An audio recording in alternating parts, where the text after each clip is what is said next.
Caribbean सागर की गहरी नीली लहरों के बीच एक परिवार अपनी यॉट पर छुट्टियां मना रहा होता है। सब कुछ परफेक्ट लग रहा होता है, लेकिन किसी को नहीं पता कि अगले कुछ घंटों में उनकी जिंदगी हमेशा के लिए बदलने वाली है। माँ जूलिया तैरने के लिए पानी में कूद जाती है। वह आराम से लहरों में बहती है, लेकिन तभी उसे कुछ अजीब सा महसूस होता है, कुछ ऐसा जो पानी के नीचे उसे छू कर निकल गया हो। वह चौंक कर आसपास देखती है, पर कुछ नजर नहीं आता। वह खुद को समझाती है शायद उसका वहम होगा, लेकिन कुछ ही सेकंड बाद वही सिहरन फिर से उसके पूरे बदन में दौड़ जाती है। इस बार भी कहीं कुछ दिखाई नहीं देता। अब जूलिया के दिल की धड़कनें तेज हो जाती हैं और वह तुरंत यॉट की तरफ तैरना शुरू कर देती है। और तभी वो पल आता है जिसका सबको डर था। अचानक कोई चीज उसकी टांग को जोर से खींच लेती है। जूलिया दर्द और दहशत से चीख उठती है, मदद के लिए जोर जोर से चिल्लाती है, लेकिन उसकी बेटी कैसी हेडफोन लगाकर म्यूजिक में डूबी होती है, उसे कुछ सुनाई ही नहीं देता। पति टॉम और बेटा बेन मछली पकड़ने में इतने मशगूल होते हैं कि उन्हें भी पत्नी की चीखों का एहसास नहीं होता।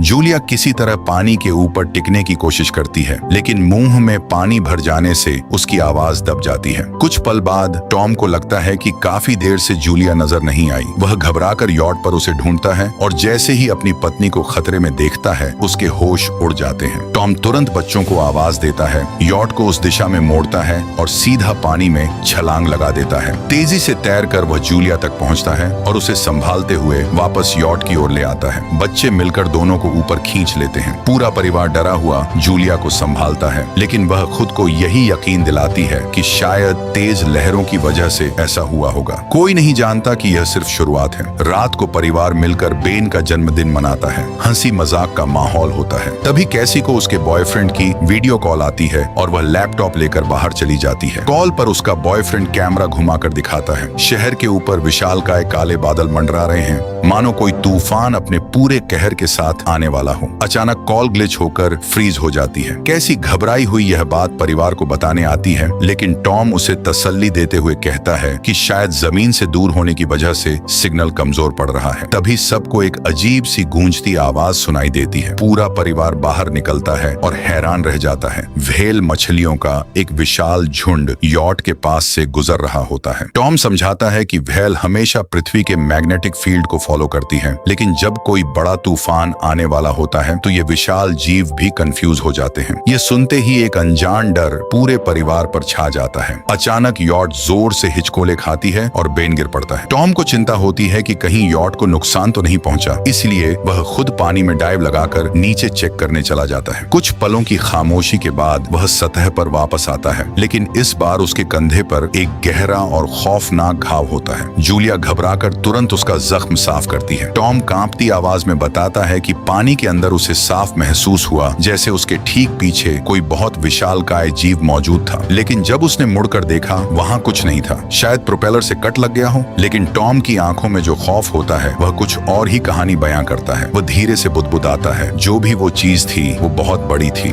टॉम के कंधे पर लगा वो रहस्यमयी घाव सिर्फ शुरुआत थी। यॉट पर अब हर तरफ नुकसान साफ नजर आने लगता है। टॉम समझ जाता है कि अब उन्हें बाहर से मदद बुलानी ही होगी। जूलिया बार बार रेडियो पर कोशिश करती है। कैसी अपने फोन में सिग्नल ढूंढने की जद्दोजहद करती है, लेकिन कुछ भी काम नहीं करता। समुद्र के बीचों बीच वो पूरी तरह अकेले पड़ चुके होते हैं। तभी कैसी को अंधेरे में कुछ अजीब सा साया दिखता है और वह डर के मारे चीख पड़ती है, लेकिन अगले ही पल राहत की सांस लेती है। वो तो बस बेन होता है जो मास्क पहनकर उसे डराने की कोशिश कर रहा था। थोड़ी हंसी मजाक के बीच भी माहौल में एक अजीब सी बेचैनी घुली रहती है। और फिर वो पल आता है जिसका डर सबको सता रहा था। यॉट पूरी तरह से बंद हो जाती है और समुद्र के बीचों बीच बेबस होकर फंस जाती है। जूलिया रेडियो पर एक हल्की सी आवाज सुनती है, लेकिन वह इतनी खराब और टूटी फूटी होती है कि कुछ समझ ही नहीं आता। टॉम भारी मन से परिवार को बताता है कि उनके पास अब सिर्फ 4 दिन का खाना पानी बचा है। अब बस एक ही उम्मीद है, कोई मछली पकड़ने वाली नाव उन्हें देख ले। तभी अचानक रडार पर कुछ डिटेक्ट होता है और साथ ही एक भयानक सी आवाज हवा में गूंजती है। पूरा परिवार दौड़कर बाहर आता है और जो नजारा उनकी आंखों के सामने होता है वह किसी को यकीन नहीं होता। आसमान से एक के बाद एक उल्कापिंड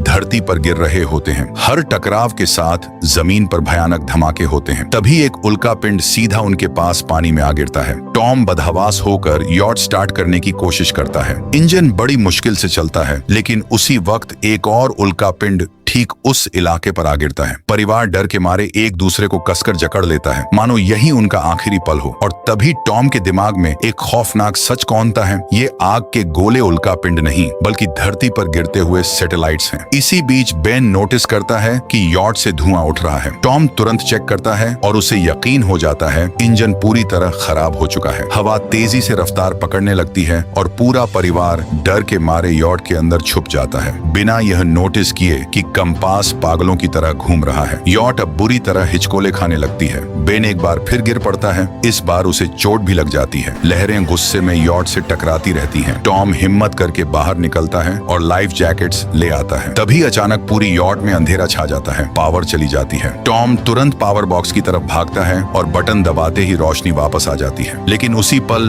बेन की नजर कुछ और ही खौफनाक चीज पर पड़ती है। जूलिया की नाक से खून बह रहा होता है। जूलिया को अचानक चक्कर आने लगते हैं और कैसी सिंक की तरफ भागकर उल्टी कर देती है। टॉम बेतहाशा रेडियो ट्राई करता रहता है पर कहीं से कोई सिग्नल नहीं मिलता और तभी एक तेज कान फाड़ू हाई पिचड आवाज पूरे माहौल में गूंज उठती है। हवा और भी ज्यादा खतरनाक हो जाती है। जूलिया दरवाजे बंद करने की जी तोड़ कोशिश करती है, लेकिन एक हैच अचानक खुल जाता है और तूफानी हवा खिड़कियां तोड़ने लगती है। आखिरी उम्मीद में टॉम एक फ्लेयर जलाता है और फिर अचानक चारों तरफ गहरा अंधेरा छा जाता है। अगली सुबह परिवार झटके से जागता है, यह देखकर हैरान कि वे उस भयानक तूफान से किसी तरह बच निकले हैं। लेकिन यॉट अब आधी तबाह हो चुकी होती है और जैसे ही वे बाहर निकलते हैं, जो नजारा उनकी आंखों के सामने होता है वह किसी बुरे सपने से कम नहीं। समुंदर का पूरा पानी गायब हो चुका होता है और उनकी यॉट अब खुली जमीन पर बुरी तरह अटकी पड़ी होती है। पूरा परिवार सन्न रह जाता है। कैसी बदहवास होकर सिग्नल चेक करती है पर नेटवर्क पूरी तरह डाउन होता है। बेन बेखबर दो मरे हुए केकड़ों से खेलने लगता है। टॉम कंपास चेक करता है और उसकी सांसें अटक जाती हैं। कंपास पूरी तरह उल्टा हो चुका है। ऐसा आखिरी बार 7 लाख साल पहले हुआ था। कैसी को लगता है कि उसका बॉयफ्रेंड शायद अब जिंदा नहीं बचा होगा और वह अंदर से पूरी तरह टूट जाती है। जब जूलिया उसे संभालने आती है, कैसी उसे दूर धकेल देती है और अकेले छुपने चली जाती है। इस बीच जूलिया और टॉम मिलकर बची हुई सप्लाई का हिसाब लगाते हैं। बेन अपने बर्थडे बैलून एक पत्थर से बांध देता है, इस उम्मीद में कि शायद कोई सर्वाइवर उसे देख ले। टॉम एक बार फिर रेडियो ट्राई करता है और इस बार किस्मत साथ देती है। दूसरी तरफ से एक आदमी की आवाज सुनाई देती है। उसका नाम नाव होता है। वह एक सबमरीन का कैप्टन है जिसकी सबमरीन भी जमीन पर अटक गई है। वह पुष्टि करता है कि पृथ्वी के मैग्नेटिक पोल्स रिवर्स हो गए हैं। इसी वजह से समुद्र पीछे हट गया और जमीन डूब गई। वह बताता है कि अब तक उसे और कोई सर्वाइवर नहीं मिला और कम्युनिकेशन सिस्टम्स पूरी तरह ठप हो चुके हैं। वह चेतावनी देता है कि पोल्स फिर से रिवर्स होंगे और शायद एक हफ्ते में समुंदर वापस लौट आएगा और जब वह लौटेगा तो बेहद खतरनाक होगा। नाउ यह भी बताता है कि उसका पार्टनर क्रैश में मारा गया और सबमरीन में सिर्फ 3 लोगों की जगह बची है। जूलिया और टॉम गिड़गिड़ाते हुए उससे विनती करते हैं, प्लीज हमारे बच्चों को बचा लो। नाउ अपने कोऑर्डिनेट्स दे देता है। टॉम हिसाब लगाता है, सबमरीन तक पहुंचने में 2-3 दिन लगेंगे। नाउ कहता है, आज रात अच्छे से आराम कर लो, कल सुबह निकलेंगे। अगली सुबह परिवार सामान समेट रहा होता है। तभी टॉम की नजर पास में कुछ हिलते हुए पर पड़ती है। वह एक लंगड़ाता हुआ अजनबी आदमी होता है जिसके हाथ में हारपून होती है और साथ में एक कुत्ता लगातार भौंक रहा होता है। टॉम बिना किसी शक के उसकी मदद के लिए आगे बढ़ता है और उसे पानी की बोतल देता है, लेकिन वह आदमी किसी अजीब सी भाषा में कुछ बड़बड़ाता है जो टॉम बिल्कुल समझ नहीं पाता। और फिर वो पल आता है जिसकी किसी को उम्मीद नहीं थी। पानी पीते ही वह अजनबी अचानक टॉम के सिर पर बोतल दे मारता है और उसके चेहरे पर जोरदार लात मारता है। जूलिया दहशत में भागती है, लेकिन तब तक बहुत देर हो चुकी होती है। वह आदमी हारपून सीधा टॉम के पेट में घुसा देता है। टॉम कुछ पल तड़पता है और फिर वह आदमी बेरहमी से उसकी गर्दन भी काट डालता है। जूलिया की चीख पूरे इलाके में गूंज उठती है। टॉम को बेरहमी से मार डालने के बाद वह खूंखार अजनबी अब जूलिया के पीछे दौड़ पड़ता है और उस पर हारपून फेंक देता है, जिससे उसके कंधे में गहरी चोट लग जाती है। दर्द से कराहते हुए जूलिया किसी तरह यॉट के अंदर भागती है और बच्चों को चिल्लाकर कहती है, छुप जाओ। वह तुरंत दरवाजा लॉक कर देती है। कैसी और बेन डर के मारे सोफे के अंदर घुस जाते हैं। जूलिया उन्हें फ्लेयर गन थमाती है और खुद एक चाकू उठाकर बाथरूम में छुप जाती है। वह आदमी दरवाजे पर बेतहाशा धक्के मारना शुरू कर देता है और आखिर अंदर घुस ही आता है। पहले पहले वह थोड़ा खाना उठाता है, फिर पूरी यॉट में इधर उधर तलाशी लेने लगता है। धीरे धीरे वह बाथरूम की तरफ बढ़ता है, लेकिन जूलिया समझदारी दिखाते हुए एक छोटे से छेद से चुपचाप बाहर निकल जाती है। वह आदमी सोचता है कि जूलिया भाग निकली, लेकिन तभी उसका कुत्ता उसे देख लेता है और जोर जोर से भौंकने लगता है। कुत्ता उस पर झपटता है और जूलिया मजबूरन उसे चाकू से मार देती है। कुत्ते की दर्दनाक चीख सुनते ही वह आदमी बाहर आता है और अपने मरे हुए कुत्ते को देखकर गुस्से से आग बबूला हो जाता है। इसी बीच जूलिया यॉट के दूसरे साइड से अंदर घुसने की कोशिश करती है। ऊपर चढ़कर एक टूटी खिड़की से अंदर आने लगती है, लेकिन वह आदमी पहले ही वहां पहुंच चुका होता है। वह उसे पकड़कर जोरदार मुक्का मारता है, जिससे जूलिया नीचे गिर पड़ती है। वह फर्नीचर पकड़कर बचने की कोशिश करती है, पर वह आदमी उसे लात मारकर दूर फेंक देता है। फिर वह उसकी कलाई पर पैर रखकर चाकू छुड़वा लेता है, बालों से पकड़कर उसका चेहरा जमीन पर पटकता है और सोफे पर फेंककर उसका गला घोंटना शुरू कर देता है। बच्चे यह सब खौफनाक मंजर अपनी आंखों से देख रहे होते हैं। तभी कैसी हिम्मत जुटाकर बाहर आती है और फ्लेयर गन चला देती है सीधा उस आदमी को। वह आग की लपटों में जल उठता है और देखते ही देखते पूरी यॉट में आग फैलने लगती है। बच्चे तुरंत भाग खड़े होते हैं, लेकिन जूलिया वापस लौटती है। वह उसे एक जोरदार किक मारकर गिराती है, मैप और बैग उठाती है और वहां से भाग निकलती है। बेन और कैसी अपने पापा के शव के पास पहुंचकर फूट फूट कर रोने लगते हैं। जूलिया भी उनके साथ बैठ जाती है और तीनों मिलकर आंसुओं के साथ टॉम को आखिरी अलविदा कहते हैं। लेकिन तभी वह डरावना आदमी फिर से यॉट से बाहर निकल आता है। वह अब भी जिंदा है। परिवार दहशत में फिर से भागना शुरू कर देता है। कुछ ही पलों में यॉट एक जोरदार धमाके के साथ हवा में उड़ जाती है। थोड़ी दूर चलने के बाद परिवार एक छोटे झरने के पास रुकता है ताकि थोड़ा दम ले सके। कैसी सोचती है कि शायद वह पागल आदमी उनके पास मौजूद गुब्बारे देखकर ही आया था। यह सुनते ही बेन खुद को कसूरवार समझने लगता है। जूलिया प्यार से उसे समझाती है कि इसमें उसकी कोई गलती नहीं है और सबको आगे बढ़ने को कहती है, क्योंकि वह आदमी अब भी उनके पीछे हो सकता है। रास्ते में एक छोटे तालाब के पास बेन एक मरी हुई हैमरहेड शार्क देखकर हैरान रह जाता है। तभी जूलिया को एहसास होता है कि वह आदमी फिर उनके करीब पहुंच रहा है। सब दौड़ पड़ते हैं और एक रेत के टीले से नीचे लुढ़क जाते हैं, जहां उन्हें जमीन पर फैला जहरीला कचरा दिखता है। परिवार बड़ी सावधानी से उसे पार करता है और लगता है कि आखिरकार उन्होंने उस आदमी से पीछा छुड़ा लिया है। आगे बढ़ते हुए उन्हें बड़े बड़े मरे हुए समुद्री जीव और समुद्र की तलहटी में जमा हुआ ढेर सारा प्लास्टिक कचरा नजर आने लगता है। बेन धीरे धीरे लड़खड़ाने लगता है और जूलिया समझ जाती है कि वह डिहाइड्रेशन के करीब पहुंच चुका है। वह सबको रुकने को कहती है और जैसे ही पानी की बोतल देखती है, उसे जोरदार झटका लगता है। बोतल लगभग खाली पड़ी होती है। कैसी को एहसास होता है कि शायद उसने बोतल ठीक से बंद ही नहीं की थी। जूलिया गुस्से में फट पड़ती है, चिल्लाती है कि उसकी लापरवाही की वजह से उनका पानी खत्म हो गया। कैसी भी गुस्से में जवाब देती है, क्या फर्क पड़ता है, वैसे भी हम बचने वाले नहीं हैं। माँ बेटी के बीच तीखी बहस छिड़ जाती है। फिर भी थके हारे परिवार को आगे बढ़ते रहना पड़ता है, क्योंकि रुकने का मतलब है मौत। और कुछ देर बाद उन्हें एक क्रैश हुआ प्लेन मिलता है। अंदर कुछ हिलता डुलता देख सब सहम जाते हैं, लेकिन राहत की सांस लेते हैं। वह सिर्फ कुछ पक्षी होते हैं। परिवार तय करता है कि रात यहीं प्लेन के अंदर गुजारेंगे। वे थोड़ा सा बचा हुआ स्नैक आपस में बांटते हैं और उसी वक्त जूलिया को टॉम की जैकेट में एक पुरानी फैमिली फोटो मिलती है, जिसे देखकर उसका दिल टूट जाता है। कैसी धीरे से पूछती है, मॉम, आप और डैड की लव स्टोरी क्या थी? जूलिया हल्की मुस्कान के साथ बताती है कि टॉम हॉस्पिटल में उसका पेशेंट था और एक दिन उसने फूल और एक प्यारी सी कविता देकर अपना प्यार जताया था। रात के अंधेरे में कैसी चुपचाप प्लेन से बाहर निकलती है और तभी वो पल आता है जो किसी के होश उड़ा दे। वही डरावना आदमी अभी भी जिंदा है। वह पीछे से कैसी को पकड़ने की कोशिश करता है, लेकिन ऐन वक्त पर जूलिया अचानक पीछे से उस पर टूट पड़ती है और बार बार चाकू से वार करके आखिरकार उसे हमेशा के लिए खत्म कर देती है। कैसी कांपते हुए अपनी माँ को गले लगाकर शांत करती है। अगली सुबह उस आदमी की लाश पर कीड़े रेंग रहे होते हैं और परिवार गौर से देखता है कि उसके शरीर पर कई अजीब काटने के निशान हैं। मतलब साफ है इस इलाके में कोई और भी खतरनाक जीव छिपा हुआ है। जैसे ही वे वहां से निकलते हैं, केकड़े उसके मुंह से रेंग कर बाहर आ जाते हैं। कुछ घंटों बाद जूलिया और कैसी मैप देखने में मशगूल होती हैं, लेकिन बेन चुपचाप आगे निकल जाता है। जूलिया घबराकर चिल्लाती है, रुक जाओ, लेकिन तब तक बेन एक तालाब में झुककर पानी पी चुका होता है। जूलिया फौरन उसे खींचकर बाहर निकालती है और समझाती है कि अनजान पानी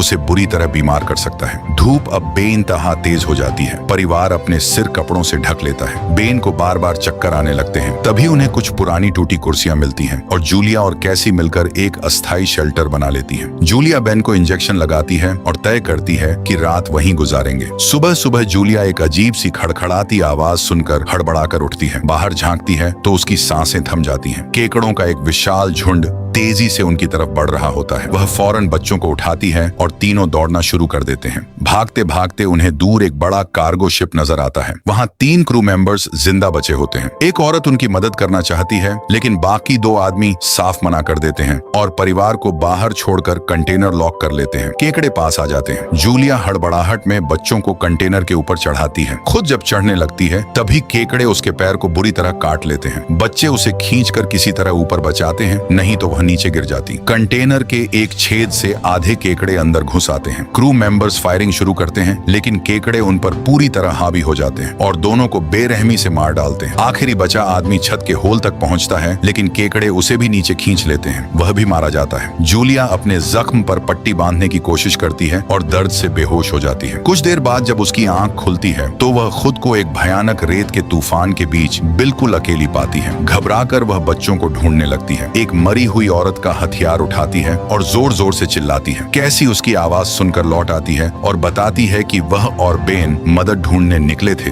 लेकिन कोई नहीं मिला। कुछ देर बाद दोनों बेन से मिल जाते हैं, जिसे एक खुला कंटेनर मिला होता है जहां वे तूफान थमने तक रुक सकते हैं। जूलिया टॉम का लाइटर निकालती है और अपने जख्म को खुद जलाकर बंद करती है। एक बेहद दर्दनाक पल। तूफान थमने के बाद उन्हें एक और कंटेनर मिलता है जिसमें ढेर सारी पानी की बोतलें भरी होती हैं। बॉडीज चेक करते वक्त उन्हें एक रेडियो और एक गन भी मिल जाती है। जूलिया तुरंत नाव से संपर्क करती है और बताती है कि मैप खो गया है। नाव बताता है कि उन पर हमला करने वाले आर्थ्रोपॉड्स असल में इस इलाके के म्यूटेटेड जीव हैं जो ऑक्सीजन की वजह से पूरी तरह पागल हो चुके हैं। वह चेतावनी देता है कि उसके इंस्ट्रूमेंट्स के हिसाब से समुद्र उम्मीद से कहीं ज्यादा जल्दी वापस आने वाला है और उनके पास अब सिर्फ कुछ ही घंटे बचे हैं। वह एक फ्लेयर शूट करता है और परिवार उसी दिशा में दौड़ पड़ता है। लंबी और थकान भरी वॉक के बाद परिवार को रास्ते में एक टूटा हुआ टॉयलेट मिलता है जिसमें बेन जल्दी से पेशाब कर लेता है और आखिरकार वो पल आ ही जाता है जिसका उन्हें बेसब्री से इंतजार था। दूर उन्हें सबमरीन नजर आ जाती है, लेकिन वहां तक पहुंचने के लिए उन्हें एक खतरनाक चट्टानी रास्ता पार करना होता है। जैसे ही वे उस रास्ते से गुजरना शुरू करते हैं, अचानक दीवारें हिलने लगती हैं और पत्थर बरसने लगते हैं। एक भयानक रॉक स्लाइड शुरू हो जाती है। जूलिया फौरन अपने बच्चों को साइड में धक्का देती है और खुद भी पीछे हट जाती है ताकि कुचली न जाए, लेकिन तभी एक विशाल पत्थर की दीवार उनके बीच आ जाती है। माँ और बच्चे अलग हो जाते हैं। जूलिया दीवार के उस पार से चिल्लाती है कि बच्चे बिना उसके आगे बढ़ जाएं, लेकिन कैसी साफ मना कर देती है।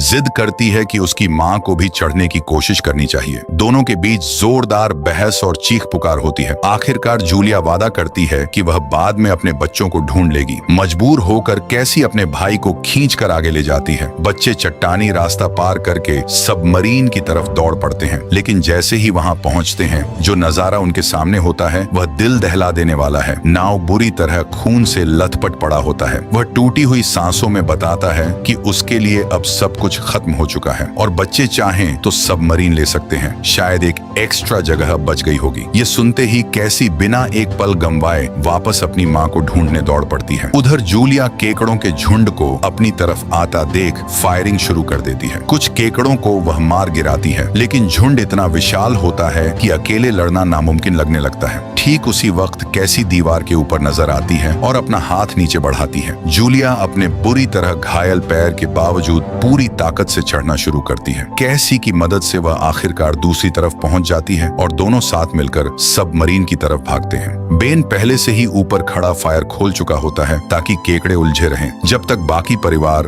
ऊपर न चढ़ जाए। केकड़े सबमरीन के शरीर तक पहुंचते ही उसे कुतरना शुरू कर देते हैं। जूलिया गन उठाकर फायरिंग जारी रखती है जब तक बच्चे सुरक्षित अंदर नहीं चले जाते। जैसे ही सब अंदर पहुंचते हैं, जूलिया को एहसास होता है कि गोलियां खत्म हो चुकी हैं। वह आखिरी गन भी केकड़ों की तरफ उछाल देती है और बच्चों के साथ अंदर घुस जाती है। परिवार हैच को मजबूती से लॉक करता है और खिड़की से बाहर देखता है। केकड़े सबमरीन के चारों तरफ घेरा डाले खड़े होते हैं और ठीक उसी वक्त समुंदर वापस लौट आता है। तीनों तुरंत अपनी सीटों पर बैठकर बेल्ट बांध लेते हैं और एक दूसरे का हाथ कसकर कसकर थाम लेते हैं। तेज लहरें सबमरीन को इधर उधर बुरी तरह पटकना शुरू कर देती हैं। जूलिया को अपनी पूरी जर्नी की यादें एक एक करके आंखों के सामने घूमती नजर आती हैं और कैसी दर्द और डर से उल्टी कर देती है। जल्द ही वो खौफनाक हाई पिच्ड आवाज फिर से गूंजती है और परिवार धीरे धीरे बेहोश हो जाता है। कुछ देर बाद जूलिया और बच्चे होश में आते हैं और खुद को जिंदा पाकर राहत से भर उठते हैं। वे हैच खोलकर बाहर निकलते हैं और देखते हैं कि विशाल लहरों ने सबमरीन को एक पूरी तरह तबाह हो चुके शहर में लापटका है। लेकिन इस तबाही के बीच भी एक नई उम्मीद जिंदा है, जिंदा रहने की उम्मीद, एक नई जिंदगी शुरू करने की उम्मीद। और यहीं पर यह खौफनाक सफर खत्म होता है।